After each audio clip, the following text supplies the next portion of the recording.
Well, Phil, we're at the end of another sports analytics conference, the second one. No doubt it was successful once again. What are your thoughts as we put the second year's event to bed? I think the fact that we've had such a diverse group of speakers, really, and yet all of them providing a relevance for people in a sporting setting, even from Major Clegg in the British Army, people could see them transfer that relevance back to themselves. I think we've also faced with a big challenge. People know that there is an amount of big data out there, but it's finding the right information in that now is the key and the challenge for everybody who's been here at this conference. And how can big data make a big difference to your team or organisation?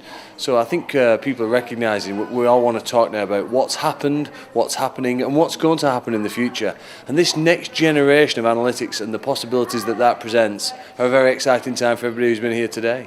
You've touched on it broadly just then, but would you be able to say or identify hot topics that are emerging within the analytics community? I think more than there being specifically hot topics, I think there has been a cultural shift and change in the leading teams from what do we think to what do we know. Now, obviously that's an exciting time for everybody to provide the information and take an evidence-based approach to being successful in sport. But in doing that then, we know that finding the information is one thing. We're not naive to think that when you found it, that's the answer. Transferring that to the players and coaches and for it to have an effect and influence their behaviour and help you win more games, which is what everybody wants to do in sport, whatever sport you're playing, is the key. So we know that finding it's one thing, transferring it's the second, and mixing of those two, and the complete holistic approach really of analytics and how that sits in total performance.